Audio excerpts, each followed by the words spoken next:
All right, so we'll go ahead and get started. I'm Martha, and I'm the Heritage Collection Manager for the Nappanee Public Library and for the Evelyn Lehman Culp Heritage Collection at the Nappanee Center. And tonight, I'm going to share with you some of my favorite characters of Nappanee history, the Nappanee Six. That's what I call them, but they are the cartoonists of Nappanee. And a couple years ago, I got to research them a little bit more and dive into them for 6 months for this project for this lady. And I just got to know them better, and I fell in love with them even more and their stories. So here I'll share my insights all about all of them. And just kind of go from there. One of our cartoonists, if I can get my screen to work. Oh, there we go. He said this quote that, he's firmly convinced that Indiana can produce men like George Ade, Booth Tarkington, and Hoagie Carmichael. So they can't help but produce other men of humorous talents, because Indiana itself is home to many cartoons like Marvin, Garfield, the gentleman who designed the oh my gosh, my mind is going blank. The Notre Dame logo and the Chicago Bulls logo. He's actually from Elkhart, Ted Drake. So Indiana is full of funny men, and Nappanee just happens to have 6. So some fun facts about them. They are the most cartoonists in any city of Nappanee size in the United States.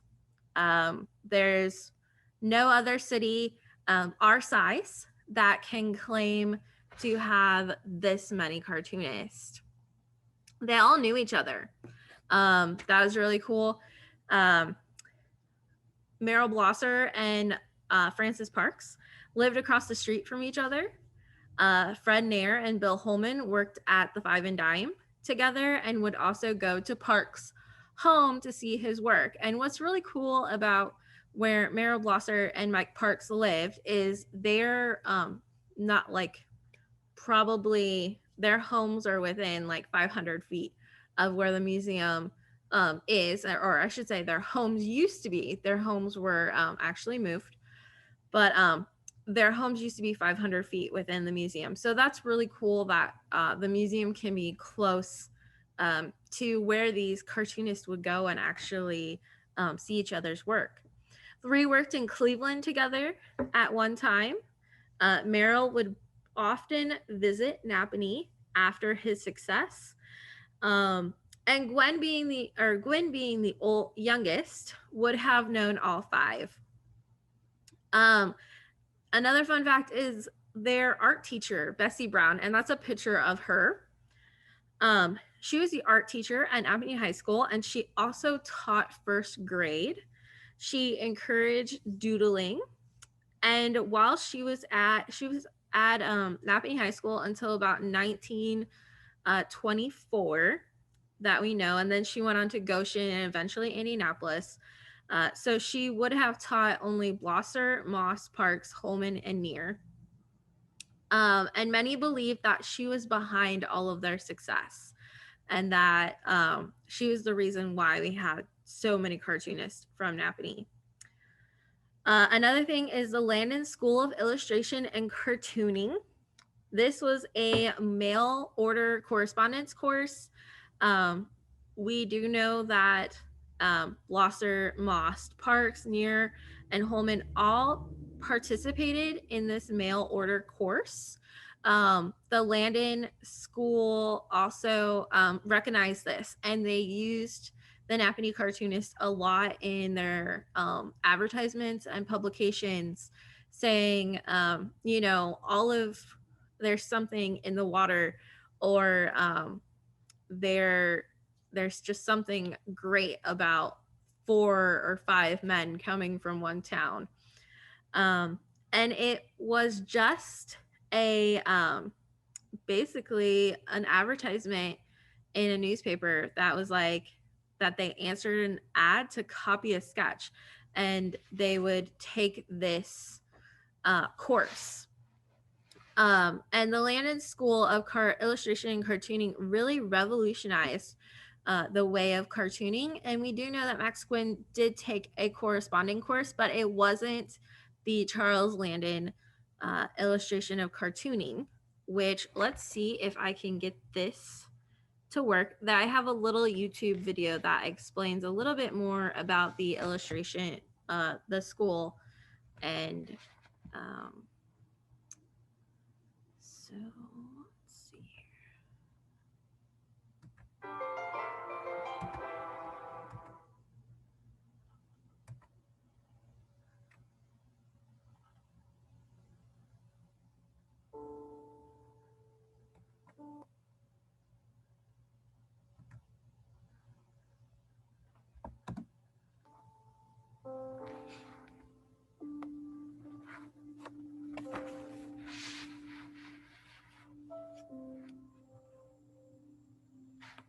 Probably most people have never heard of Charles Landon or his mail order cartooning school, but I bet they've heard of some of the people he taught. Carl Barks, the creator of Uncle Scrooge. Sid Cauchy, the artist for Harvey Comics who worked on Richie Rich. Milton Caniff, the creator of Terry and the Pirates and Steve Canyon. Jack Cole, the artist who did Plastic Man. Roy Crane, creator of Wash Tubs and Buzz Sawyer. Floyd Gottfredson, who did the Mickey Mouse comic strip. Bill Holman, creator of Smokey Stover. Bill Malden, who did Willie and Joe for Stars and Stripes. Chick Young, who created Blondie. And Vince Hamlin, who created Alley Oop. These men had at least 3 things in common. They were all born between 1900 and 1921. They were all great cartoonists, and as boys, they all answered an ad that asked them to copy this sketch.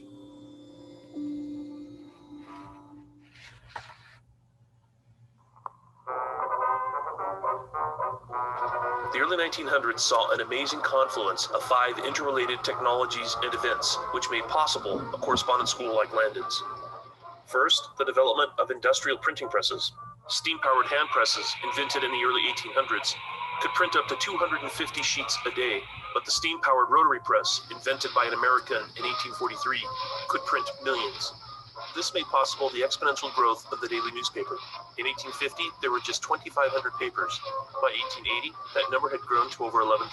By 1890, major newspapers were recording circulation figures of over 1 million copies per issue. The rapid growth of newspaper readership led to a demand for new content, including comic strips, that just couldn't be met. There weren't enough cartoonists available. Second, the expansion of an industrialized transportation system that ensured the timely delivery of mail. In 1891, the post office began to experiment with the free delivery of mail to rural areas, with 5 routes that covered 10 miles. By 1901, that had grown to over 100,000 miles, and by 1910, over 1 million. Partly this was made possible by the rapid adoption of the automobile. In 1900, Americans owned just 8,000 cars. By 1920, they owned 8 million. Third, the invention and rapid expansion of the home correspondence course. In 1891, a small mining company in Scranton, Pennsylvania, offered a single course on engineering that could be studied at home. By 1898, over 63,000 students were studying hundreds of subjects by mail, and the International Correspondence School was born. Fourth, the exponential growth of special interest magazines. Titles like Popular Mechanics, first published in 1902, offered content that appealed to specific demographics.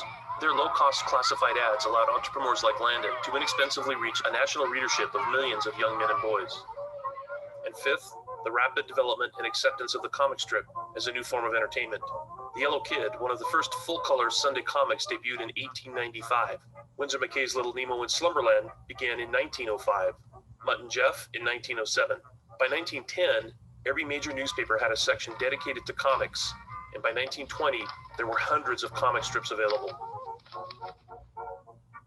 All of these are interrelated.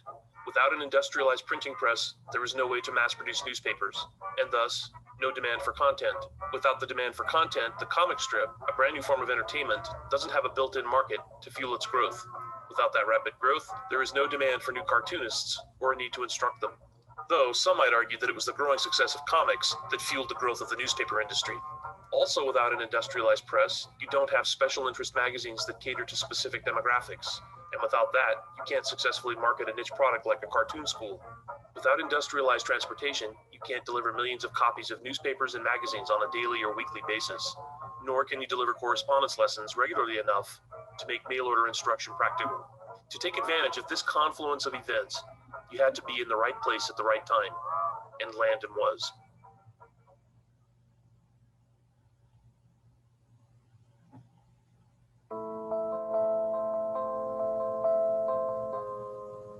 Landon began working in the newspaper business in 1900 when he was just 22 years old, when he got a job working as an artist for the Cleveland Press. Soon, he was art directing for the Newspaper Enterprise Association, one of the earliest newspaper syndicates, founded in 1901 by the owners of the Cleveland Press. One of Landon's jobs for NEA was to find and train talented new cartoonists. Many of his early students, including one of the first female cartoonists, were signed by NEA.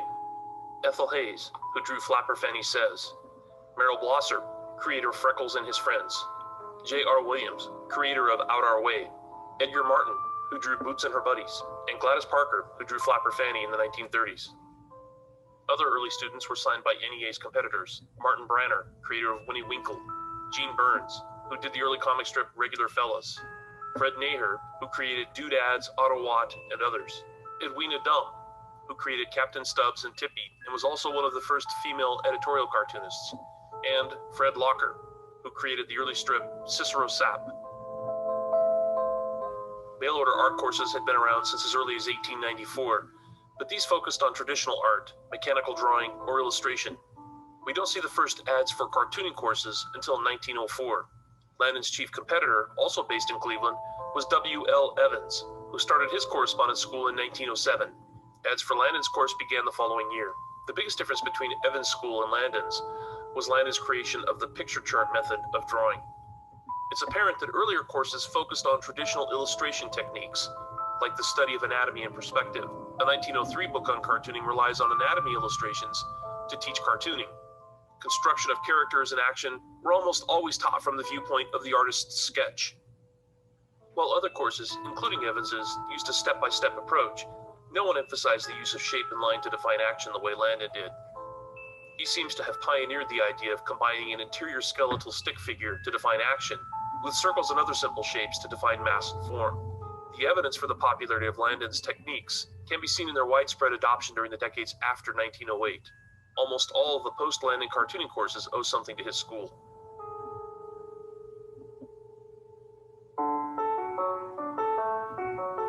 From 1908 until his death in 1937, Landon constantly refined the contents of his mail-order coursework, but by 1920 he had developed the core lessons that would be used for the next 40 years. Pen and ink lines, with a focus on making lines that could be reproduced in newspapers. Drawing the head. Drawing expressions using cartoon iconography that was already well established. Hands and feet. The construction of comic figures. How to convey action in a static drawing. Drawing comic women. Foreshortening and exaggerated action. Shading, again using techniques designed to create lines for reproduction. How to draw kids. Comic animals. Perspective. Sketching, how to turn details from nature into cartoons. Caricature, shadows. The comic strip. Symbolic animals and figures, used for editorial cartooning. 2 lessons on anatomy, editorial cartoons. 2 lessons on composition. And finally, lessons on generating ideas, newspaper layouts, lettering, and drawing from photographs. Out of 28 lessons, only 2 or 3 might be found in a traditional art class. The rest represented a practical approach for drawing for newspapers. In 1909, a young kid, working from home, could become a famous cartoonist with nothing more than Landon's lessons, some pen and ink, paper, sweat, and a little talent.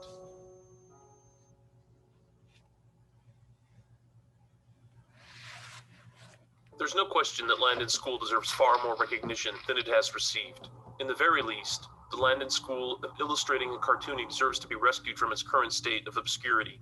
Along with W.L. Evans, Landon practically invented the cartoon correspondence course. Based on the sheer number of students who went on to successful careers in cartooning and related professions, there's no question that Landon School was the most successful and impactful. It's not an exaggeration to say that Landon School played an instrumental role in shaping the cartooning techniques that defined newspaper comic strips in the first half of the 20th century, and through his influence, the work of thousands of cartoonists working today.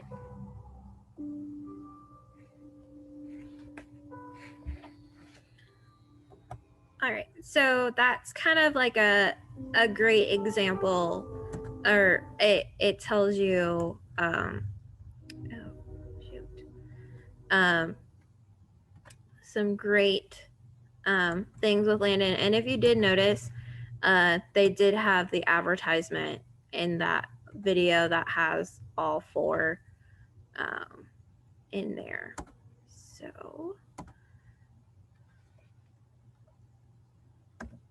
all right. So we'll get into the cartoonist now and start talking about each individual one. And first, we'll start with the first cartoonist, and that was Merrill Blosser. And he was born in 1892 in Nappanee, and his father owned one of the first shoe stores in Nappanee. When he was 12 years old, he won an essay. Merrill won an essay contest called "How Would You Invest $500?" And this was a free trip to Washington, D.C., and he got to meet President Teddy Roosevelt at that time. And he drew a picture of Teddy, and Teddy called him a bully, but really encouraged him to keep drawing. He was expelled from Nappanee High School because he drew a picture of the devil and put the principal's name under it. Um, you know, even though Miss Brown encouraged doodling, not all of the teachers really appreciated it. He worked in Baltimore, West Virginia, at the Cleveland Plain Dealer and at the NEA, the Newspaper Enterprise Association, with Charles Landon. He attended the Academy of Fine Arts of Chicago, and his main comic strip was Freckles and His Friends, and that was from 1915 to 1973, and it is the only cartoon to reach its 50th anniversary under the personal direction of its creator. It reached 22 million readers through 500 daily and Sunday papers, and it had readers, and he asked readers to help him name a horse one time, and he received 24,000 responses to that. He used Nappanee as inspiration a lot, and Nappanee would often appear in his cartoons, or references to Nappanee would appear in his cartoons. He passed away in 1983 in California. So I'm going to talk about one of his inspirations that he used. This is Henry Zipster, and Henry lived in Waukesha, and he was Merrill's cousin. In 1935, at a family reunion, Merrill went up to him and asked Henry if he would like to appear in the funny papers. He was about 8 or 9 at the time, and he told Merrill that he wasn't sure. So Merrill went and talked to his parents, and his parents gave his blessing, or their blessing. And so not long after that family reunion, Henry started appearing in Freckles and His Friends as Freckles' best friend, Lard Smith. So you can see Lard is the one that is being held by the character here. This is Freckles has the red hair. So Henry and Henry and Lard looked a lot alike. And people often refer to thinking as Freckles as very close to Archie. So here's some cartoons of Freckles and his friends. Here's some of his others. We have a couple Teddy Roosevelt drawings from Merrill in our collection. And then we also have some that some other drawings of composites. So next we have Henry Most. He is born in 1895 in Nappanee, where the former farmhouse weddings is his family home. He graduated from Nappanee High School in 1913 and was the cartoonist and artist of the yearbook.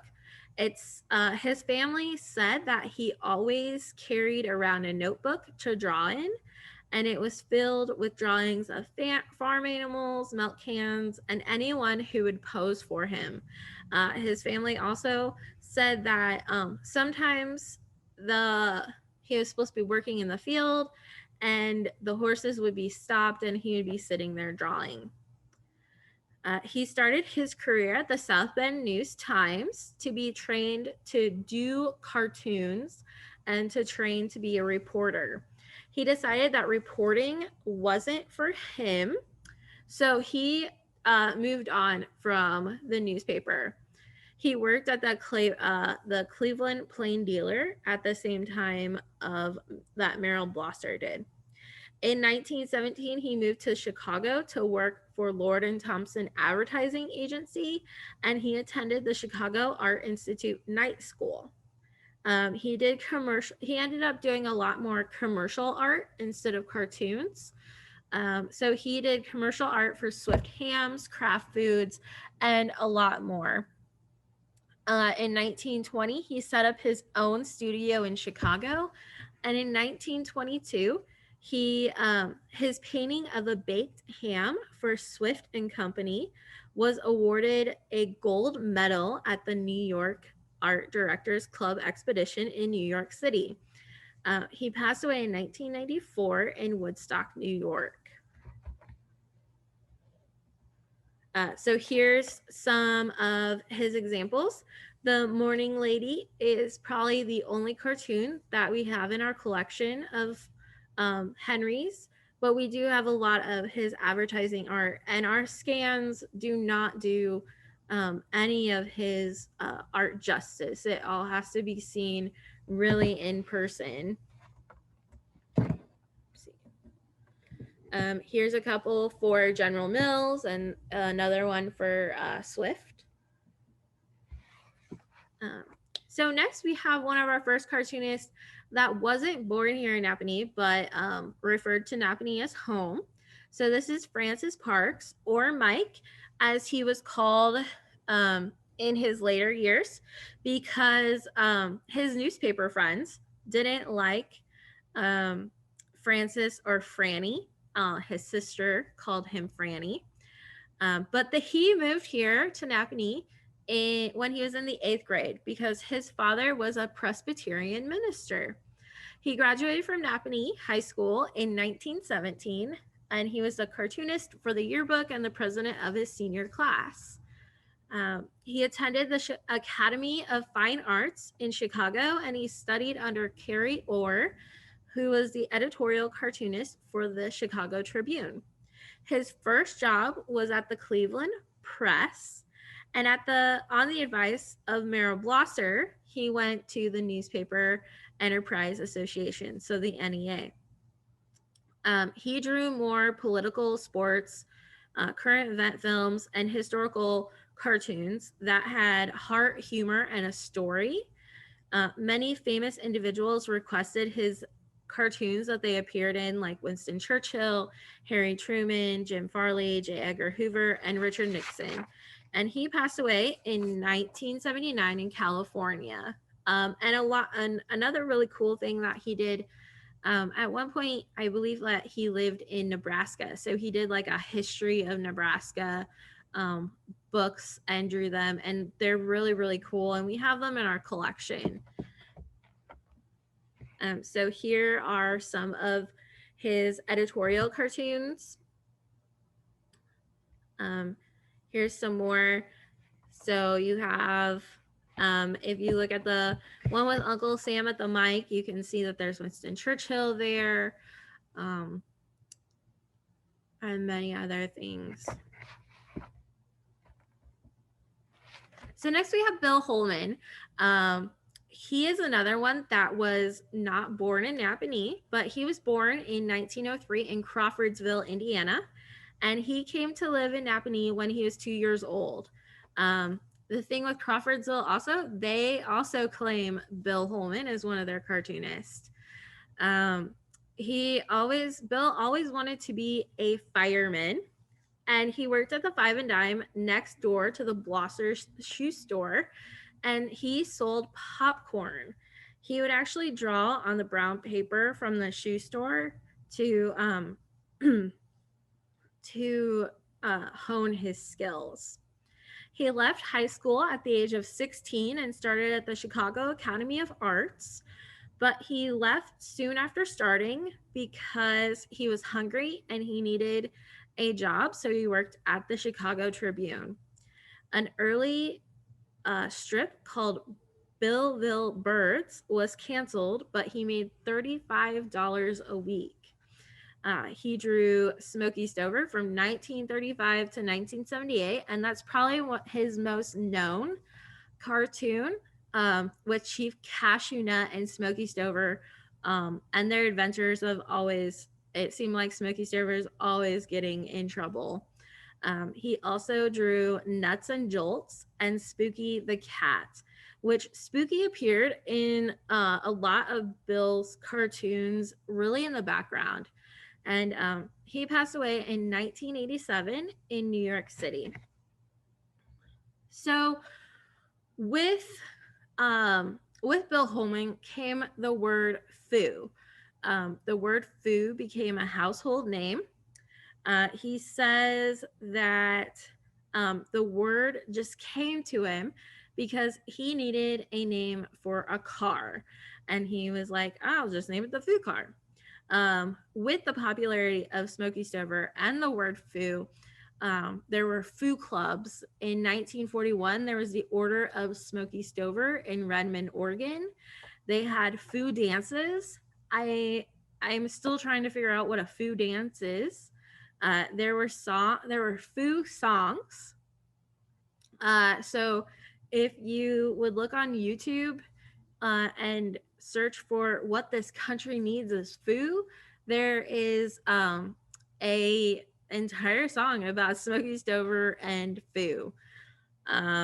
Also, Brew Smokey Stover is mentioned in a Bruce Springsteen song called Jambalaya.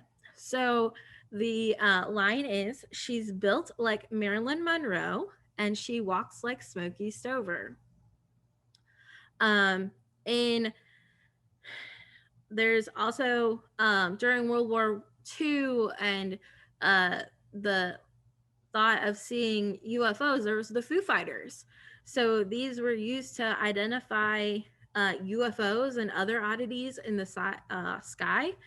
And there's a really good book called The 37th Parallel by Ben Mesrick, which mentions Smokey Stover being the inspiration for the name of Foo Fighters.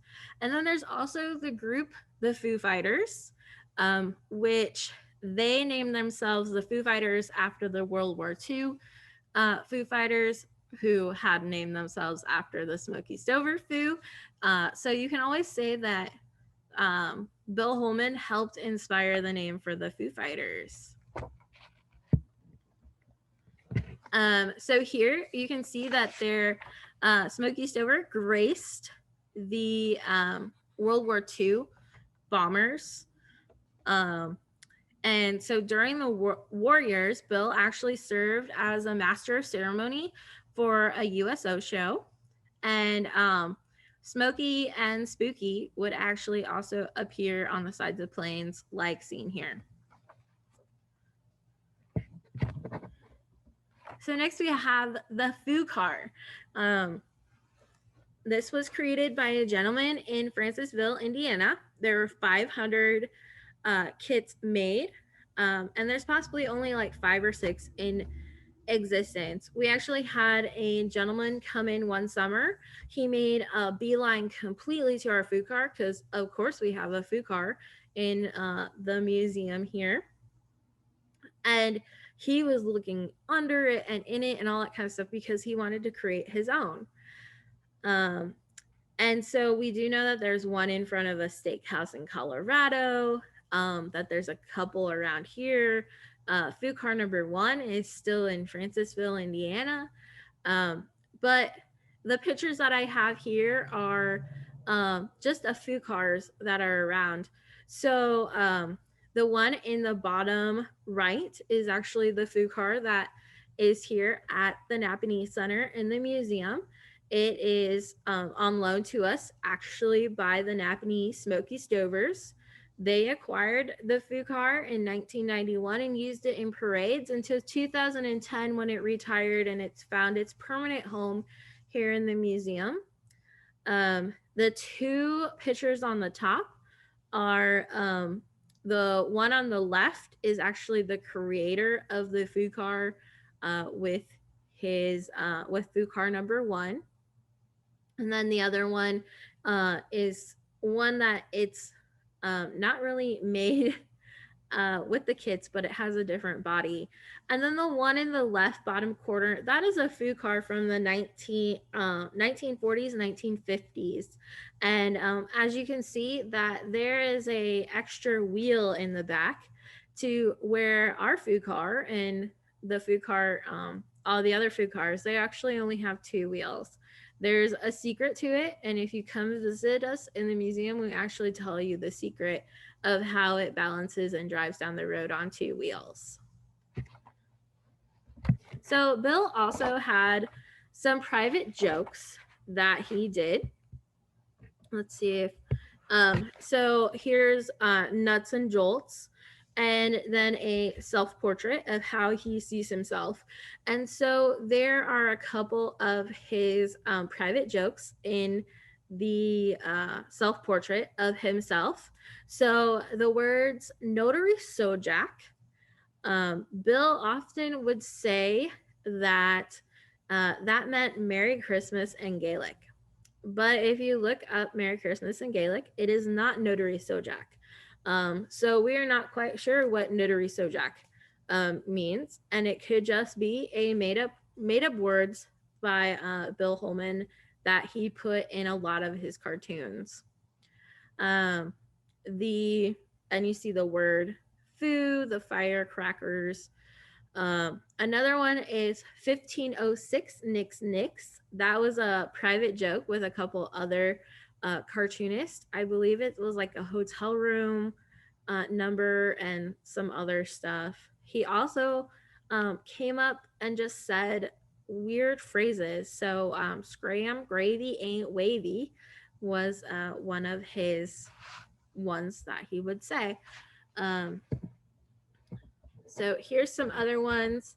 There's a birthday card that has Smokey Stover and Chief Cashew Nut in there. And you can see Smokey, the cat, coming to the rescue. Nuts and Jolts. There's Spooky again, as you can see. And so next, then we have Fred Neer, and he was born in Nappanee in 1903, and he regarded Merrill Blosser as inspiration to becoming a cartoonist. Um, he graduated from Nappanee High School in 1921, and he was the cartoonist of the yearbook. He worked at the Five and Dime with Bill Holman, but he sold ice cream. And we do know that he sold his first cartoon at the age of 12 for $2. And he was one of the only cartoonists that we know of what age he was when he took the Landon's correspondence course. And he was 14 at the time. His his cartoons often contain the names of Nappanee residents and Nappanee residents for his cartoon characters. He attended the Chicago Academy of Fine Arts, and he drew Life's Like That from 1934 to 1974, and it was syndicated in 250 to 300 newspapers. Famous people who requested his work were Presidents Roosevelt, Eisenhower, and Nixon. And he ended up teaching a cartooning course at the University of Colorado, and he passed away in 2001 in Boulder, Colorado. So here's some of his cartoons, which he drew William, Molly and Molly, um, Shelly Ann. Here's a Life's Like That. And then we have Max Gwynn. He was born in 1924 in Nappanee, and he is the only cartoonist of the six to have stayed in Nappanee. He received a little $2 cartooning course as a Christmas present one year, and he graduated from Nappanee High School in 1942, where he was the cartoonist of the yearbook and the senior class president. He served in the Navy, and during that time, he continued to take correspondence courses to fine tune his craft. He attended the Chicago Academy of Fine Arts, and he did commercial advertising art also. So he did work for Campbell's, Chore Time in Milford, and other businesses in the area. He took over drawing Slim and Spud in the Prairie Farmer in 1955, and he continued to draw that until 1996. He also drew Rollo, the Rotor Rooter Man, for 25 years for the Rotor Rooter Company. He drew Floyd's Farm Supply that appeared in the Feed and Farm Supplier, and he sold cartoons to over 300 publications. And he also drew Pig Trough for the Prairie Farmer. And some of those publications that he sold to were the New Yorker, the Saturday Evening Post, and Cosmopolitan. He also wrote gags for many other cartoonists that included Hank Ketchum. And Hank Ketchum drew Dennis the Menace. And so that's pretty cool that he has that connection to Dennis the Menace. And Max passed away in 2014. So here's some of Max's work: Pig Trough and Slim and Spud.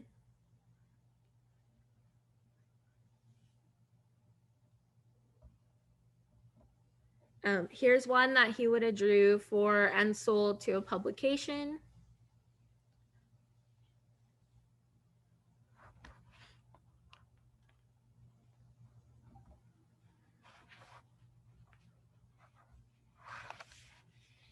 And so I've talked about the six cartoonists of Nappanee, but what if there's a possibility of a seventh cartoonist? There could have been a seventh cartoonist, and so J. Harrison Hostler would have been Nappanee's seventh cartoonist. He was born in 1909 in Nappanee, and he graduated in 1927 from Nappanee High School. He was a cartoonist for the yearbook, and Bessie Brown probably would have been his first grade teacher. He studied at the Chicago Institute of Fine Art, and he studied cartooning with the cartoonist of the Chicago Tribune, but he left school to take care of his father, and he never went back. He worked at Vitreous Steel Products Company, and he created designs for porcelain tabletops, and he would draw and cut his own stencils. He also designed the Living Gospel Church here in Nappanee. Prior to becoming the Living Gospel Church, it was the First Brethren Church, and that church's building had burnt down in 1948. And Harrison was asked to design a new church, and he didn't know anything about designing a building, but through the help of God and his talent, he designed a beautiful building. Harrison passed away in 1957. So here is a cartoon of Harrison's that is of the Vitreous factory in Nappanee. And we have one other cartoon of Harrison's in our collection. So the legacy that the cartoonists have left on Nappanee, there's the historical marker, which was installed in 2005, and it sits right outside the Nappanee Public Library. In past years, they had been featured in the traveling exhibit from pencils to pixels, Hoosier cartoons and comics through the Indiana Historical Society. The library's collection, one year, the founder of the Heritage Collection, so Evelyn Lehman Culp, wrote to each individual cartoonist asking for cartoons to put on display. They sent her cartoons, and we are still collecting cartoons today. We have over 1,000 cartoons collectively from all of them that include advertising prints, paintings, and other original cartoons. And from Max Gwynn, we actually have some of his uh, projects from art school. The Nappanee Fire Department. They are the only fire department in the United States that use Smokey Stover as their mascot. In 1962, Fire Chief Willard Naylor asked to use the Smokey Stover logo for the fire department. Bill wrote back with may use my stuff in any way you see fit to for the Nappanee Fire Department. And each time that the Nappanee Fire Department receives a new vehicle, there's a different design of Smokey Stover put on that vehicle. So, are there any questions?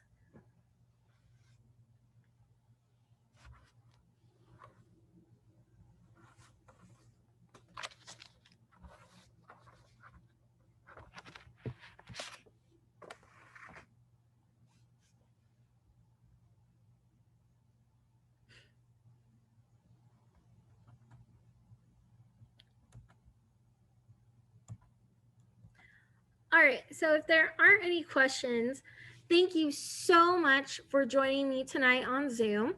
And I have been recording this, so it will be available on the library's YouTube channel next week to rewatch or share with anyone. We do have another Zoom coming up about the Nappanee Fire Department called Nappanee on Fire, and it goes from the prior to the beginning of the Nappanee Fire Department to current. And that is, I just have the date in my mind.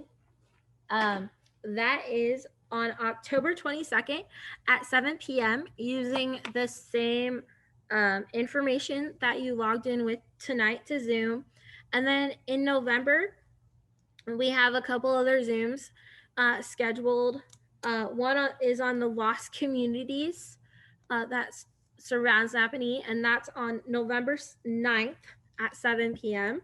And then we have on November 23rd, the Locke and Nappanee feud and their story, and that's also at 7. And then in December, we have two other Zooms talking about the women in Nappanee, which that's December 10th at 7 p.m. And then we have one called Servants in Nappanee that looks at the domestic workers that may have been in Nappanee, and that is December 17th. So thank you so much for joining me, and I hope that you have a great evening.